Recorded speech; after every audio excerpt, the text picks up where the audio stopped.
Hello there, my name is Kevin, aka Toying Around. Welcome back to the channel. Today, I will be looking at the Marvel Legends Riri Williams Ironheart from the Ursa Major Build-A-Figure wave.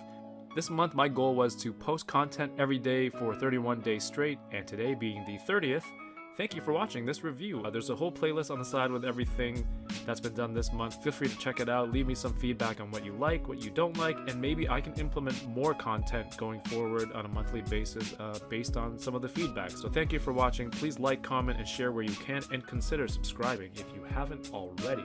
What I like to do with reviews is take a look at the box to begin with, because companies obviously put a lot of effort into this, artists put a lot of effort into the artwork that they've been contracted to do, so I got to give credit where credit is due. On the front we see here it says Riri Williams Ironheart, really cool with the character specific fonts.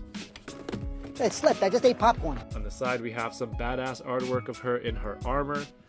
At the top, Ironheart symbol in the circle. On the back you have this wonderful image of her floating around in the clouds. There's some sun coming through, lens flare over her shoulder, and her bio reads, "A certified super genius, Riri Williams turns a dorm room project into a high-tech, high-flying suit of armor and becomes a force for good." There are 7 figures in this wave. You only need these 6 to build the Ursa Major Build-A-Figure on the back. Let's check out the figure. This is probably one of the figures in the wave I was most excited for. I don't know how everyone else feels, but we have this candy apple red paint job for the armor. What's really cool is Hasbro has been constantly working on making their products better, so these are now double jointed female elbows. Not only are they double jointed, they are also pinless. Like a lot of the female figures in the brand, these are much narrower, thinner arms, but they were able to still get the double jointed pinless elbows in there, so that is amazing. On top of that, we have the double jointed knees as well, so we don't have to worry about things looking too clunky. Everything looks great because this is just metallic armor and it all kind of works together. The paint on this figure is really clean. I think it's just because it's really simple deco. There isn't a lot of transitional paint. Everything's just pretty much solid. We have the gold here on the stomach area, the biceps, parts of the toes, and obviously the face that's super bright and shiny and reflective, and I dig that. The helmet has a very geometric shape to it. There's a lot of cuts. Really like that look for this figure as well. It's just awesome overall. Head for the figure, I was really excited for this unmasked head. I thought it looked really, really good. What do you guys think? Comic accurate face? Do you like it? The only issue I have with it, you tell me, does it sit a little high on the neck peg or not? And we're going to look at the articulation and the neck peg in a second. That is the face sculpt right there. I think the team did a great job sculpting it. The paint job on this is super clear. Everything on it is clean. The eyes are painted on well, the mouth, the lip color, the eyebrow, so it's a great head sculpt. Maybe if you even wanted to use it for civilian head sculpt, it would work great, but let me know. Do you think this sits too high?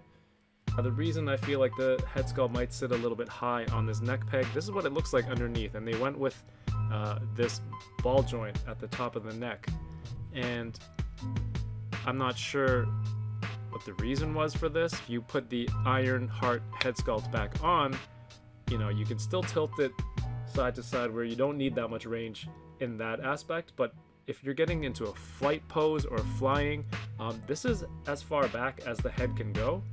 So if she was in flight, or you wanted her in flight, you wanted her in some flying pose, this is as far back as the head goes.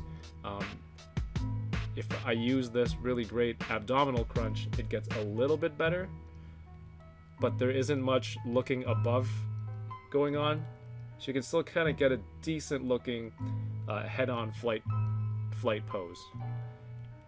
Onto the shoulders, they go up this far, which is fine. The armor still looks great. If you wanted to hit any more poses where she's shooting at something above her head, or any sort of lifting, you have the option of lifting the shoulder around or rotating the arm around by the shoulder, and with that bicep swivel you can then turn it around to do more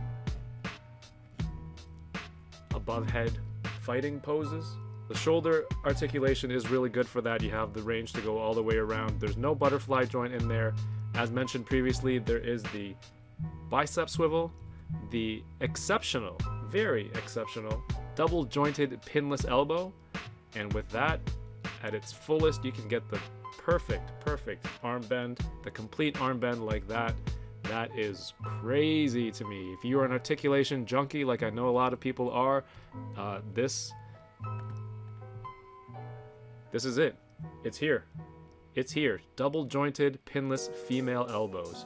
So, you know, just wait for your favorite character to receive these in the future. It's gotta be coming. Just be patient. But just appreciate that we are at this point in toy collecting. For the body, we have the upper abdominal on the ball joint, and I showed earlier, she can still go backwards pretty decently. There's not much crunch. We basically go from standing straight to that far forward.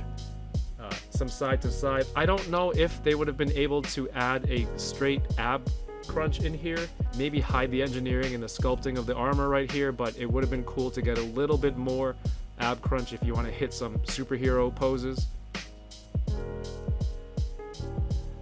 Leg articulation is really great. There's nothing hindering the leg movement up here, so you can kind of get the legs. A lot of crazy poses if you need to, but really you're just getting like walking, fighting, I don't know, a knee up kind of deal. In a suit of armor figure, I think you're okay with you know, less range of motion, but this figure actually gives you, I think, more than you would really need.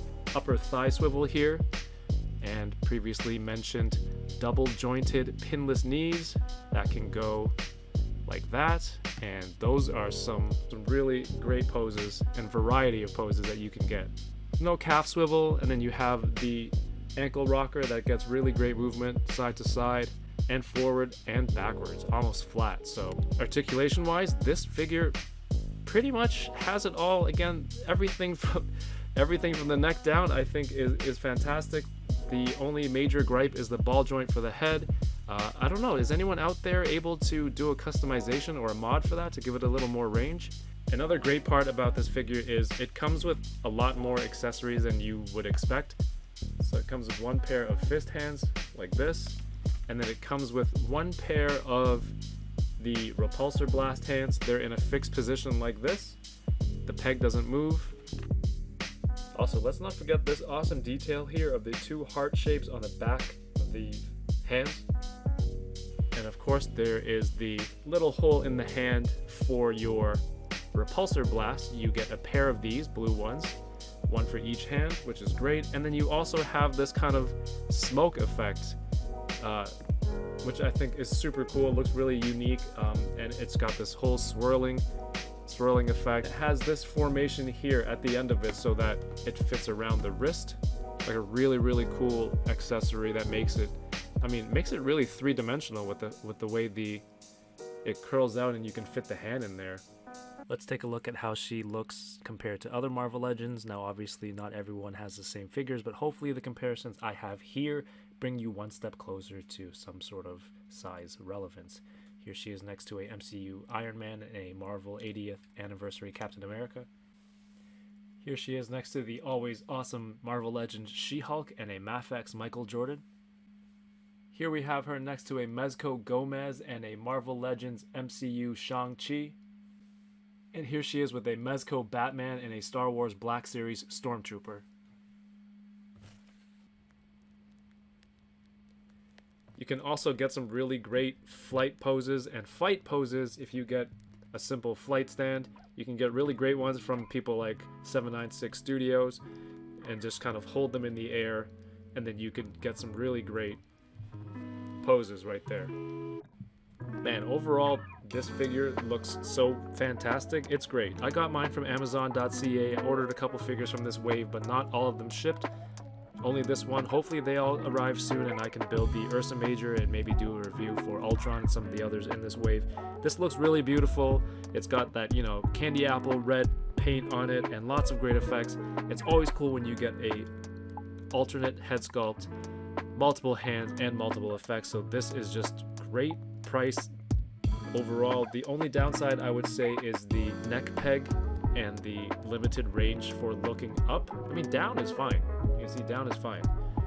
So if you were on the fence for this figure, I hope you pick it up. It's really fantastic. Thank you for watching, and keep toying around. Peace.